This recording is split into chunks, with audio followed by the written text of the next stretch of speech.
From Wondery, I'm Lindsey Graham, and this is American Scandal.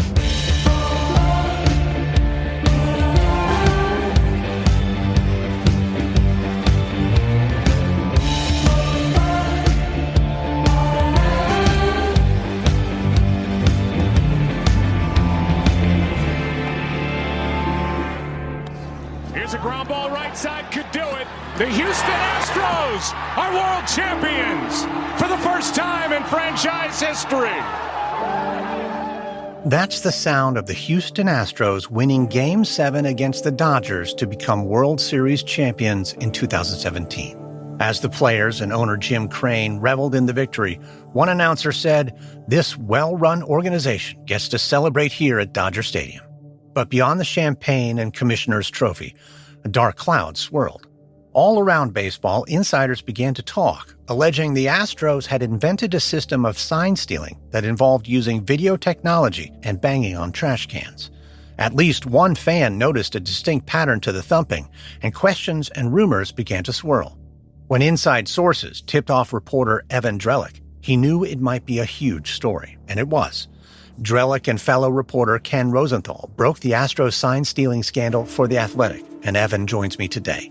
He's a senior writer for The Athletic, covering baseball, and the author of the book, Winning Fixes Everything: How Baseball's Brightest Minds Created Sport's Biggest Mess. Our conversation is next.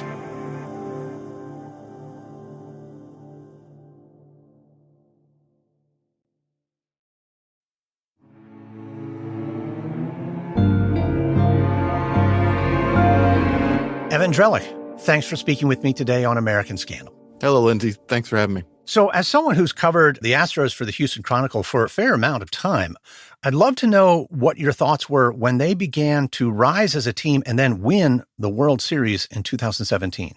They had undertaken this really ambitious losing project. They had tanked for a number of years to try to acquire top draft picks and thereby rebuild. And so when they finally did get good, it was not surprising. That was the plan all along, that they would suffer through these years of bad baseball and that they would accumulate and stockpile these top players, and eventually they would get good. And frankly, when the current administration took over, they already had some good players in the organization. They had George Springer. They had Jose Altuve. They had Dallas Keuchel. So they weren't starting from nothing, but the idea was that it would take a long rebuild to get to a point of contention. And how was it to go through these painful years? The Astros had never won a World Series. It was a fan base and a franchise that was starved and ready for something different. And you had this gregarious and charming executive in Jeff Luhnow come in, and you had an owner in Jim Crane who had not been a major league owner before. And so they represented something shiny and new and transformative for an organization that, through every other attempt and every other method they had employed, had never really gotten anywhere. The fan base was basically ready for anything, even as painful as it was. So to the point of our series, sign stealing. Now, it and other shenanigans have been around in the game, as long as the game has existed. But what did Major League Baseball allow in terms of stealing signs in 2017? What was considered acceptable and what was forbidden? What's always been allowed is if you are a runner on base, if you're a runner on second base, you can use your eyes to stare in and see if you can pick up what the catcher is throwing down. If you can detect that, okay, 1 means fastball, which is traditionally what 1 has meant when a catcher flashes the number 1 between his legs, it's all fair game. What was violative at the time, in a broad sense, there weren't as many specific rules as there should have been, but what was violative was using electronics. You were not allowed to use electronics to aid in sign stealing. The cardinal sin of the Astros scheme is using off-the-field electronics. It is not the fact that they stole signs at all. It is the method and how they did it, which totally eliminated the field of play. But in 2017, this using electronics was perhaps a gray area? By the letter of the law, it should not have been a gray area. By the way it had been legislated and handled, it had kind of become something of a gray area. Major League Baseball in 2014 introduced expanded instant replay. Baseball was trying to catch up with the NFL and other sports where fans at home could easily see, well, this call was wrong. Why can't we reverse it? And so in 2014, Major League Baseball gives every single team a replay video room. And now you have to have a staffer in this room where the manager, the dugout, can call in and say, hey, is this play right? Should we challenge it? Should we challenge this call? And so the staffers using video, and players using this video on some teams, a couple of contending teams, starts to realize, well, we can use this video to our advantage in a different way. And so there is this sanctioned use of video from which this clearly illegal behavior arises. You are not supposed to be using the replay room to be able to, in real time, steal the other team's signs. But the great folly of Major League Baseball in this endeavor is that they didn't realize what would happen if you gave these hyper-competitive players in these teams access to something like video. They always want an edge, and they found one. So in 2011, this is the year that the Astros hired ex-McKinsey consultant Jeff Luhnow as their general manager, the same year that Moneyball came out as a film based on the book by Michael Lewis.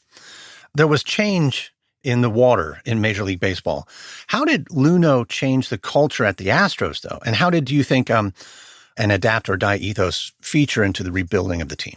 Before Moneyball, baseball teams were basically trophy prizes for very wealthy men. They were not run with the same ruthless approach that many of these same people applied in their day-to-day business lives. And Moneyball comes in, it shows that efficiency, which was already taking hold in the outside world, could do wonders for a baseball team. And that a lot of the statistics that were being applied in baseball were not really the best ones. They were not the most accurate predictors of future performance.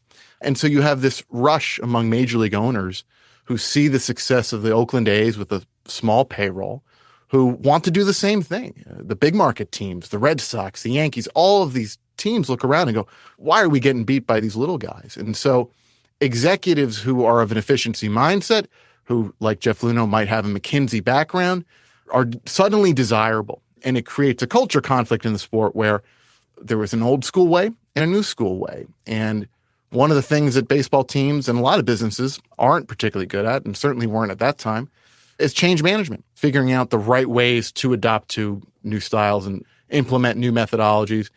And Jeff Luhnow arrives in St. Louis. The Cardinals hire him as an executive, and he helps transform their farm system, helps turn the Cardinals into more of a powerhouse, but ruffles a lot of feathers along the way.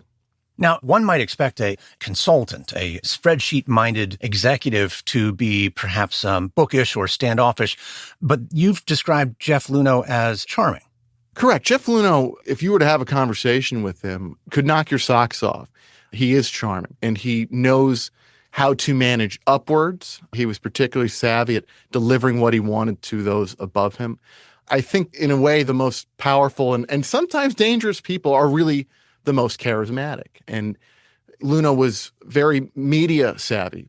In other words, he knew how to play the game. He knew how to curry favor with the public, with the stakeholders that he saw as important. And at the same time, there was another side of him that could treat people working below him very poorly.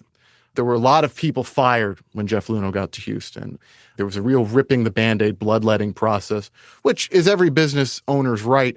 It was certainly something that had not been done in baseball nearly as aggressively as what the Astros had done before. It's a different culture in baseball where employees work incredibly long hours for very little pay. It is not the case that front office people in baseball are making a lot of money outside of perhaps the top executive. You have scouts, you have back office staff, you have people who really do make a lot of sacrifices in terms of time and schedule for the reward of saying you work for a baseball team. The reward is not in the amount of money you make. And it was not a gentle process what was undertaken in Houston. Now, you were covering the Astros for the Houston Chronicle in this rebuilding period, 2013 to 2016. What was your experience covering the team? How did Luhnow either charm or otherwise you? What about the owner, Crane? I was a young, ambitious reporter who was raised in New York and had worked at New York papers and in Boston. These are major media markets. And, I wasn't going to go into Houston throwing softballs. And I think sometimes smaller markets, and Houston, despite being a very large city, it's either third or fourth in population right now, its media market is smaller and there is a different mentality there. And what the Astros had certainly come to expect is favorable coverage. Jim Crane, the owner of the Astros, had previously had some messy dealings with the media. He had some very public divorces. He also had some major scandals previous to the Astros in his business life, and did not have a particular taste for reporters who would question what they were doing. And so I wrote a mix of everything. I wrote what was going on. There were very cool stories about the name of the Astros database, which was called Ground Control, an obvious nod to NASA. And Luno loved giving access to things that made him look good, but if there were ever questions, he did not like it. And there was a point where I wrote a story about how the industry was looking at the Astros as outcasts. This was early in my time there. I look back on it and think it was actually quite an ambitious story for a young reporter. And next year, I believe, Jim Crane, the owner and the head of PR, sat down with the two top editors at the Houston Chronicle and lobbied to get me removed from the job. They wanted me fired from covering the Astros. So these things happen. They're not uncommon in baseball or outside of baseball, but they did not react well to people who would dare question their methods. And then even after you did leave the Houston Chronicle, I assume under your own power, you went to work for NBC Sports Boston. It was then that you got information about the Astros sign stealing schemes. I'd like to know who tipped you off and what they said and what you then did about it. Yeah, I did leave the Houston Chronicle on my own power. I went back to Boston where I'd come from. I thought it was a better media market and somewhere I could kind of climb. I was covering the Red Sox in October of 2018 when I found out from a firsthand source what was going on in Houston, what had happened during the 2017 World Series and in that 2017 season, and how they had cheated. I cannot tell you more than that. The original story that broke the scandal cited 4 sources. One of them was on the record in pitcher Mike Fiers, but there were 3 other people whom Ken Rosenthal and I spoke with. But needless to say, upon learning what had happened, and this is 13 months before the story was published, it was flooring. And my first thought, where my mind went, was, how do I get this? Well, 13 months is an awful long time. And I'm wondering, how do you get a story into shape so that it is published? What did you need? What were the ingredients? Well, I was at the time working for a regional sports network in Boston. Regional sports networks, as a broad stroke, are not typically in the business of investigative work. And I started to go down the path of doing a story when I was there, still at NBC. It turns out that, for reasons that I believe have nothing to do with this story, they let me go a few months later. I don't exactly know why.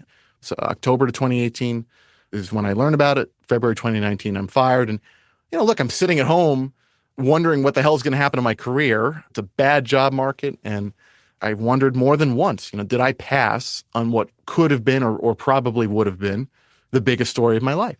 And I was not taking care of myself. I was not of healthy mind or body at the time. And so it was very difficult. And so to your question, what ingredients did I need? I needed a job. I needed people behind me who believed in the work and that kind of work. And I'm very fortunate that I did find that at The Athletic with my colleague Ken Rosenthal and many editors behind us. But before this, though, you did write at least a general story on electronic sign stealing in November of 2018. How was that received? Nobody cared. It was a story that was kind of wonkish. It was pretty inside ball. It was talking about how the league and league officials were starting to crack down on this because in the 2018 postseason and in 2018 in general, there was a lot of finger pointing in the sport. There was kind of general allegations. There was one report at ESPN about the Astros maybe banging on some garbage cans, but there were no specifics. There was just a lot of teams suspicious of one another. And so it was clearly something that needed to be addressed by the league. And my story was simply discussing how it could be. But no one cared. The little tidbit about the Astros I had in there wasn't highlighted, and it wasn't meant to be highlighted.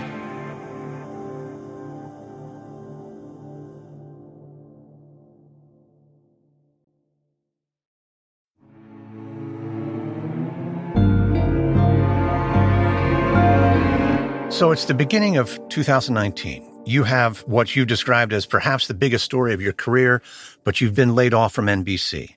You need to find institutional backing to tell this story. What happens next? I joined The Athletic in May of 2019, and we don't start working on the story right away. And in hindsight, I wish we had. But I was pretty shell-shocked. The Astros at the time were a juggernaut of a team. The 2019 Astros were a great baseball team. And no matter when this story was going to be published, it was the kind of thing that it was going to take some convincing of the public, of the people behind me. Who's going to believe that sitting in my notebook, this great franchise, this great story had actually been cheating? we needed more sources. And so eventually, Ken Rosenthal and I set out to get more. And I'm glad we eventually got it done. It worked out properly. You cannot do a story like that without the right number of sources and confirmation. You can't be a maybe on that type of story. So it is eventually that you and Ken begin digging into the story itself. And I suppose you discovered all sorts of things. One of which is that this whole scheme, which isn't surprising for an organization led by Jeff Luhnow, who's a data guy, started with an Excel spreadsheet called Codebreaker. If that's where it started, how did it evolve? Yeah, Codebreaker, it sounds sexier than it is, frankly. It's really just a basic log of what pitches the other team was throwing and what sign was put down. And it's something they did in Excel toward the end of the 2016 season. There's a tricky line here where if you are in advance reviewing what had happened in a previous game and before your own game, that's legal. You can look back at a prior game's tape and try to track all the signs if you like. What then becomes a problem is if you start to apply that in-game, if you are doing that actual logging effort in the middle of the game using electronics. But so something that was a legal tool to use in advance, not live during a game, created a clear opportunity going into 2017 for something more to develop. And there was a coach who came over, a bench coach, Alex Cora, now the manager of the Boston Red Sox, and Carlos Beltran, who very briefly became the manager of the New York Mets, never actually managed a game because of this scandal. And they were friends, and Beltran had been on the Yankees, and the Yankees had conducted a version of electronic sign stealing, not something as egregious as what the Astros were doing. But they get there, and there is a push to do something more. And so going into 2017, the system evolves. But it's not really a smooth evolution. There has to be a pretty obvious crossing of the line out of gray area into not so gray area. And I suppose it happened when a video monitor with a live feed of the game was placed in the tunnel at Minute Maid Park. And I believe you saw personal evidence of this, right? How did this decision get made? So Carlos Beltran and Alex Cora get to the Astros, and Beltran certainly knows firsthand what the Yankees had done. And what the Yankees had done and what the Red Sox had done in 2016 was they had used the video room to decode signs, and then they would get that information to the dugout. So if a runner got on second base, the runner would know what the key is to the catcher's code. So the runner is still stealing the sign himself when he's on second base, but he has an aid. He knows because of what he was told in the dugout, okay, it's the third sign. 2 means curveball. He knows that when he gets to second base. He doesn't have to try to figure that out on his own because of live real-time deciphering that's been going on. The Astros decide we're going to take this a step farther. We're not going to just have this work when someone is standing on second base. We're going to have this work if no one's on base. And we're going to put in a monitor near the dugout that's going to take this camera feed. The camera is fixed on the catcher. And we're going to have our guys, some staff and some players, watch this monitor, decode the signs. And once we know what it is or have a best guess at what's coming, we will make a noise so that the hitter will hear it. And they made a noise comically by banging on a garbage can. There was a large garbage can just steps from the Astros dugout. But this is different than anything that had happened before. What had happened before was all based around you still needed a guy on second base. This is entirely off the field. This is a camera to a television monitor to someone in the tunnel making a noise so that the batter can hear it. And that was the line that was crossed. Both forms of it are cheating to have a guy on second base who had help from the video system. But the Astros system, which could happen on any pitch in real time to let someone know it's coming, is considered much more egregious.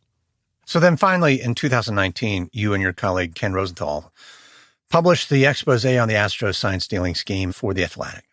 A few days before your story went to press, though, Rosenthal was able to get a hold of a former Astros pitcher, Mike Fiers. And I suppose he was a key ingredient here because he went on the record to confirm sign stealing. Many other players did not. Why do you think Fiers decided to talk? What was the value of him going on the record for your story? It does not matter what you are reporting on. It is just a fact of reporting life that there is better credibility when people put their names behind what they're talking about and the sources aren't anonymous. Frankly, there are a lot of stories that you're not going to get someone to go on the record for. And Ken and I had 3 sources. We had reached a point where we were confident in what we had. These were three individuals who knew firsthand what had gone on. And so we were preparing to publish a story, but we were still going to try. It was kind of a Hail Mary. Well, let's see if we can find somebody. And Ken Rosenthal got Mike Fiers on the phone, and Mike Fiers was willing to go on the record with us. In the original story, we quoted Mike Fiers explaining that he wanted the game cleaned up, that he was tired of it. Mike Fiers had moved on to a couple other teams and had taken it on himself to warn those teams when going into Houston of what the Astros were doing and what they could be facing there. Were there consequences for Fiers? I think in any setting, corporate, sports, to have someone discuss corruption, to put yourself in a position, as did happen with Mike Fiers, where the public and others are going to say, well, you're a rat. You snitched on us, which I think is totally unfair. Whistleblowers, it takes a lot of courage to do it. And I think it's a great burden for someone to decide to step out, particularly in sports where there's a clubhouse culture and locker room culture and, what happens between us stays with us, and machismo and all that. It was a bold thing for him to do.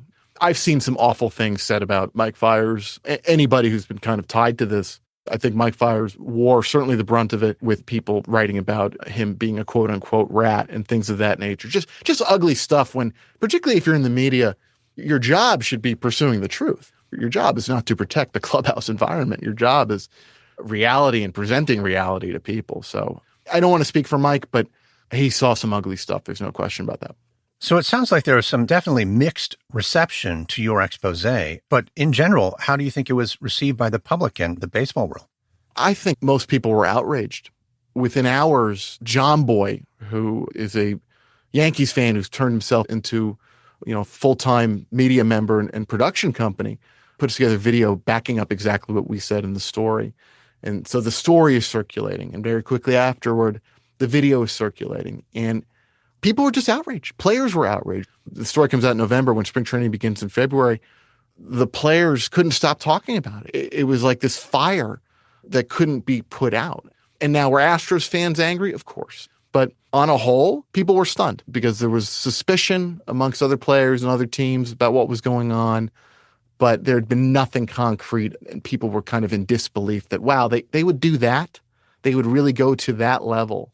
And as a World Series winning team, it was a jarring thing for the baseball world.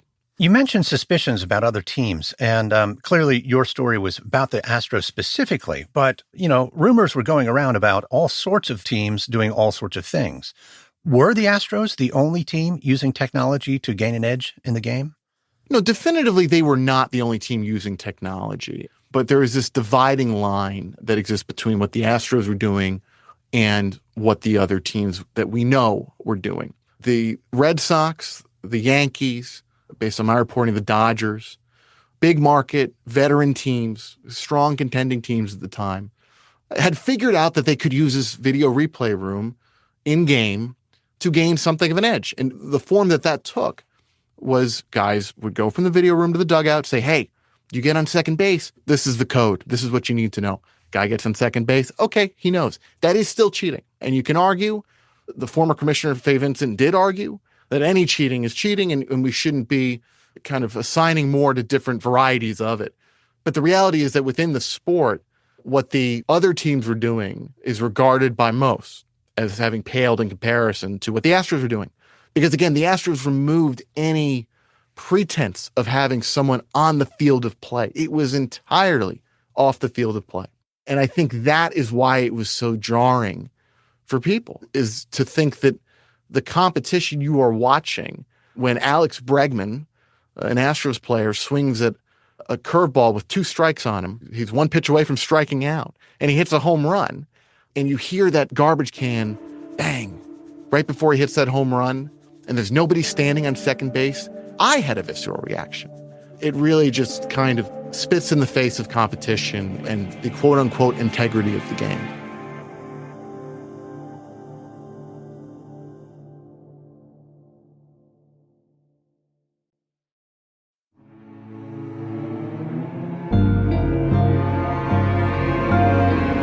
So earlier in your Astros coverage career, the team tried to get you off the beat. So I imagine they were not thrilled by your most recent reporting exposing them. How did the Astros treat you as this all unfolded? The Astros at this point didn't have a leg left to stand on. They had, during the preceding postseason, so during the 2019 postseason, had tried to call a Sports Illustrated reporter, Stephanie Apstein, a liar about a totally separate incident from sign stealing. That there was an executive with the Astros who had screamed in the direction of 3 women in the clubhouse, and this incident gained a lot of attention and led to the executive being fired during the postseason. But the Astros' first reaction, as often was their first reaction, was to try to attack the credibility of the reporter. They were a particularly aggressive franchise with the media. When this happened, to some degree, it was out of their hands at this point. The commissioner's office of Major League Baseball was involved now. And Major League Baseball, frankly, had enough of the Astros. The incident I was just describing had taken away a lot of attention during the 2019 postseason. The commissioner's office is not like when attention is taken away from what's going on the field during the postseason. The postseason is the jewel of the baseball season. And the Astros had been a controversial franchise, period. The consultant McKinsey-style culture that Jeff Luhnow brought in, there had been small controversy after small controversy with them, and their credibility was gone. They handled a spring training press conference very poorly, did nothing to put out the flames at that point, but media relations is one of the weakest points about the Astros.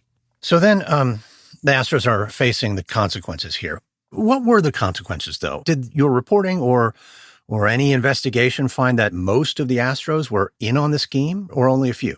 If you were on that team and in that dugout, you knew what was going on. It would have been very difficult not to, unless perhaps you were there for a day or two. Major League Baseball issues the maximum allowable fine, and this is maximum allowable as set by the Major League Constitution, which all the other owners decide, and it's $5 million, which sounds like a lot of money to the layperson. It is not a lot of money in an industry that takes in, at the time, probably $10 or $11 billion a year. Now it's up to about a dozen. But it was the maximum allowable fine. There were also draft picks. The Astros' first 2 draft picks in the subsequent drafts were taken away. And that hurts your ability to restock your talent. By the fact that the Astros were a good team, those draft picks were at the end of the draft order. And so they're not as valuable as they would have been if they had been a bad team. They did not discipline the players. The players were granted immunity in this process. The Astros did not have their title stripped. They were able to keep the championship. The manager of the team, A.J. Hinch, was fired. The bench coach at the time, who had then gone on to the Red Sox, Alex Cora, was fired. Carlos Beltran, who had taken over the Mets as manager just that same offseason, he was fired. And Jeff Luhnow was fired. So probably the biggest and most impactful happening was the dismissal of 4 people across 3 different teams at that point. But the players themselves escaped punishment because Manfred believed that if he had tried to punish, that the union would have been able to overturn or vacate those punishments. He thought that was going to be a mistake, that he would look weak. It turns out, in hindsight, that he looks weaker having not tried. The fact that he granted immunity at all is something that he's acknowledged publicly probably wasn't the right decision. But in a rare example of the buck stops here, Jeff Luhnow was fired, did face some consequences, although the investigation didn't find that he personally really knew a lot about the scheme. Tell us what was discovered and what you think about that. The investigation appeared to be pretty thorough. There were tens of thousands of messages reviewed and different cell phones collected throughout the organization, emails, Slack, WhatsApp, different things, you name it. Major League Baseball's Department of Investigations got in there. What the commissioner's office found is that, the general manager should have been aware of what was going on. There was not direct evidence, or I guess conclusive evidence, that Jeff Luhnow knew about the sign stealing. It is the case that Jeff Luhnow, along with every other relevant Astros person, was instructed not to delete their cell phones because their cell phones were going to be reviewed. And Jeff Luhnow did delete his cell phone. He did that on the excuse that he had personal photos of his wife during childbirth that he didn't want the investigators to see. That is something that after the fact, no one can prove. I think it's a questionable look when your top executive is erasing their cell phone in the middle of a serious investigation like that. So if those were the consequences, were they enough?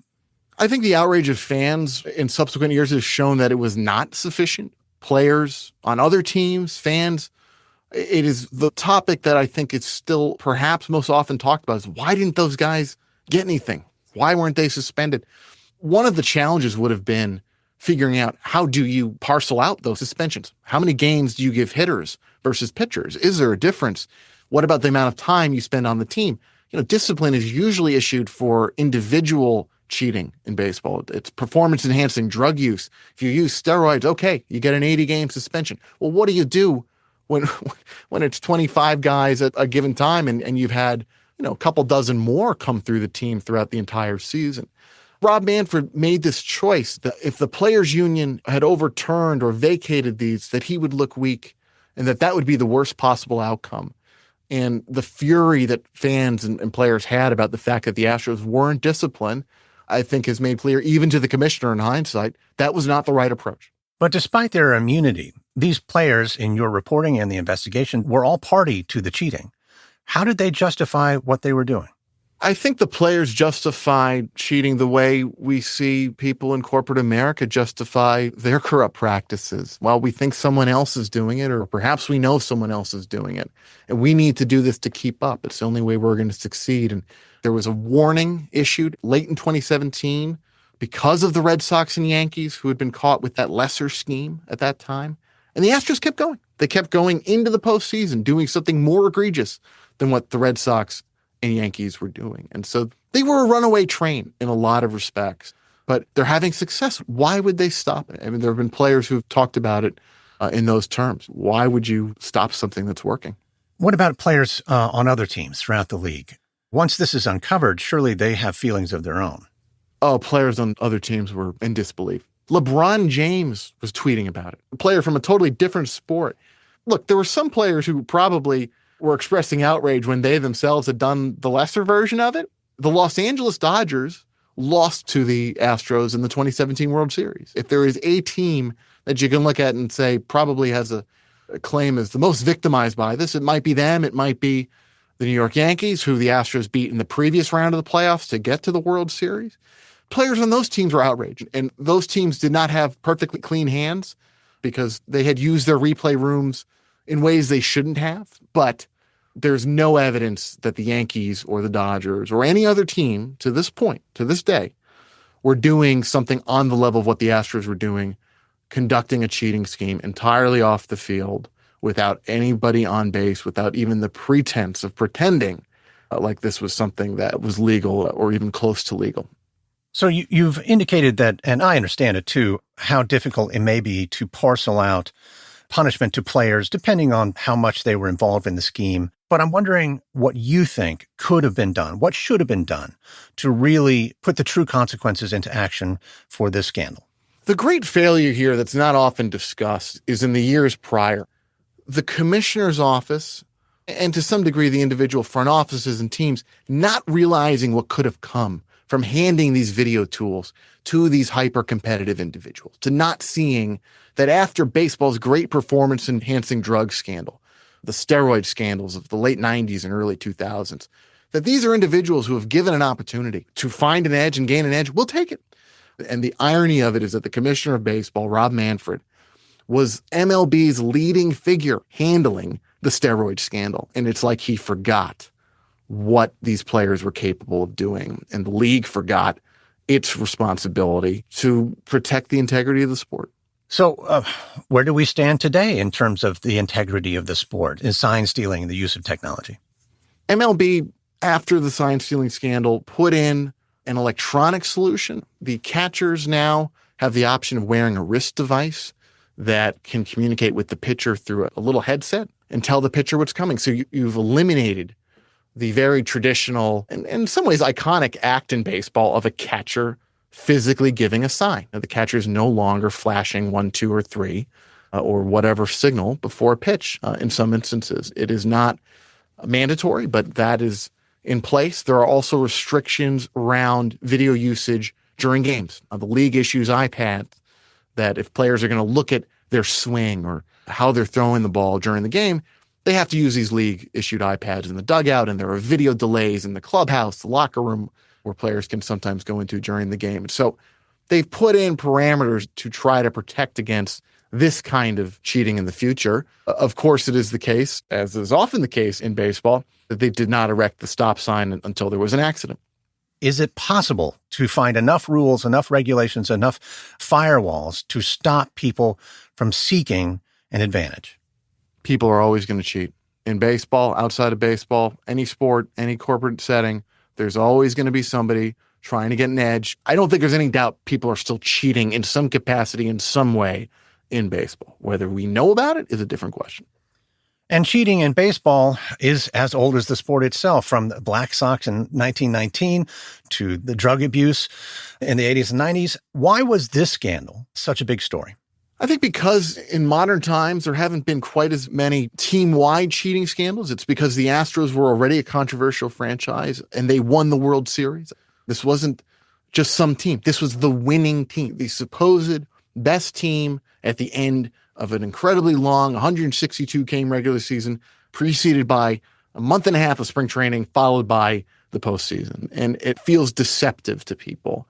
I think it just makes you question whether what you're seeing is real. And there were rumors. They are not confirmed. But people started wondering, well, could players be going to the plate with buzzers to know what pitch is coming? And the reality is, unless you set up a TSA-style body scanner, you cannot prove that. I cannot tell you that nobody went to the plate with a buzzer. You can't prove the negative. The injury here, the saddest part of all of this, is that people start asking those kinds of questions. You're sitting there doubting the veracity of what you have watched on the field that night. And so what should be a joyous escape from the real world, where you're looking at the green grass and eating hot dogs and keeping score, becomes this game of back and forth questions with your buddies. Well, do you think they were up to something? What were those guys doing? And that is the damage. They have damaged the trust that people have that what they are watching is on the level. Well, Evan Drellich, thank you so much for speaking with me today on American Scandal. Thanks, Lindsay. That was my conversation with Evan Drellich, senior writer for The Athletic covering baseball. He's the author of the book, Winning Fixes Everything: How Baseball's Brightest Minds Created Sport's Biggest Mess.